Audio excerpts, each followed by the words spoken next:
कल्पना कीजिए, आप हर सुबह एक ऐसी आवाज के साथ जागते हैं जो या तो आपको सफलता की ओर प्रेरित करती है या निराशा में धकेलती है। ये आवाज बाहर से नहीं आती, ये आपकी अपनी आंतरिक बातचीत है। डार्लिन लांसर की पुस्तक the power of self talk वो इस बात की गहराई से पड़ताल करती है कि ये आंतरिक संवाद हमारी वास्तविकता को कैसे आकार देता है, हमारे भावनाओं को कैसे प्रभावित करता है और हमारे जीवन की दिशा को कैसे निर्धारित करता है।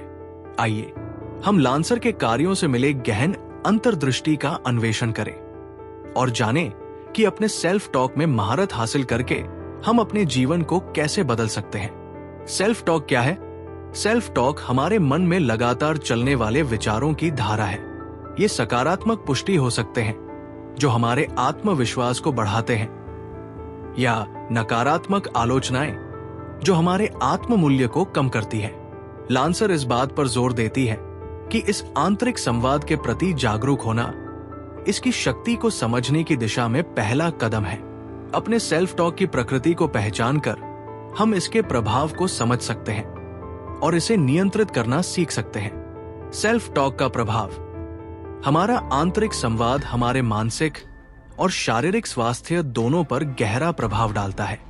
नकारात्मक सेल्फ टॉक चिंता, तनाव और अवसाद को बढ़ा सकता है, जबकि सकारात्मक सेल्फ टॉक हमारे मूड को सुधार सकता है, आत्मसम्मान को बढ़ा सकता है और समग्र कल्याण में सुधार ला सकता है। लांसर बताती है कि हमारा सेल्फ टॉक हमारी धारणाओं, विश्वासों और अंततः हमारे कार्यों को प्रभावित करता है। नकारात्मक सेल्फ टॉक के प्रकार: लांसर नकारात्मक सेल्फ टॉक के विभिन्न रूपों की पहचान करती है, जैसे आलोचनात्मक आवाज।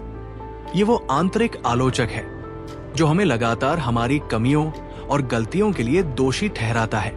विनाशकारी भविष्यवाणी: ये वो विश्वास है कि चीजें हमेशा गलत होंगी या हम असफल होंगे।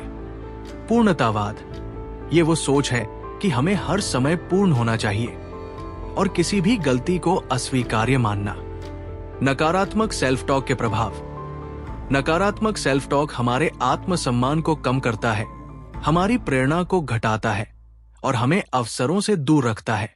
उदाहरण के लिए, यदि कोई व्यक्ति लगातार सोचता है मैं कभी सफल नहीं हो पाऊंगा, तो वो नए अवसरों को अपनाने से हिचकिचाएगा, जिससे उसकी प्रगति रुक सकती है। नकारात्मक सेल्फ टॉक को चुनौती देना: लांसर सुझाव देती है कि हमें अपने नकारात्मक विचारों को चुनौती देनी चाहिए। जब भी कोई नकारात्मक विचार आए तो उससे सवाल करें, क्या ये विचार तथ्यात्मक है? क्या मैं इसे किसी और तरीके से देख सकता हूं?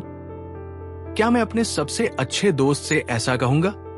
सकारात्मक सेल्फ टॉक का अभ्यास: सकारात्मक सेल्फ टॉक का अभ्यास करने के लिए लांसर निम्नलिखित तकनीकों की सलाह देती है। दृढ़ वाक्यांश: अफर्मेशंस दैनिक आधार पर सकारात्मक वाक्यांशों को दोहराएं, जैसे मैं सक्षम हूं या मैं योग्य हूं। तीसरे व्यक्ति में बात करना: अपने आप से तीसरे व्यक्ति में बात करें, जैसे राहुल तुम ये कर सकते हो। ये आत्मदूरी, सेल्फ डिस्टेंसिंग बनाने में मदद करता है और भावनात्मक प्रतिक्रिया को कम करता है। माइंडफुलनेस: अपने विचारों के प्रति सचेत रहें और नकारात्मक विचारों को पहचान कर उन्हें सकारात्मक विचारों से बदलें। उदाहरण: मान लीजिए एक छात्र परीक्षा के पहले सोचता है मैं निश्चित रूप से असफल हो जाऊंगा। ये नकारात्मक सेल्फ टॉक उसकी प्रदर्शन क्षमता को प्रभावित कर सकता है। इसके बजाय यदि वो सोचता है मैंने अच्छी तैयारी की है और मैं अपना सर्वश्रेष्ठ दूंगा, तो ये सकारात्मक सेल्फ टॉक उसे आत्मविश्वास देगा और उसके प्रदर्शन में सुधार ला सकता है। निष्कर्ष: डार्लिन लांसर की the power of self talk हमें सिखाती है कि हमारा आंतरिक संवाद हमारे जीवन की दिशा को निर्धारित करने में एक महत्वपूर्ण भूमिका निभाता है। अपने सेल्फ टॉक के प्रति जागरूक होकर और इसे सकारात्मक दिशा में मोड़कर हम अपने मानसिक और शारीरिक स्वास्थ्य में सुधार ला सकते हैं, अपने लक्ष्यों को प्राप्त कर सकते हैं और एक संतुलित और सफल जीवन जी सकते हैं।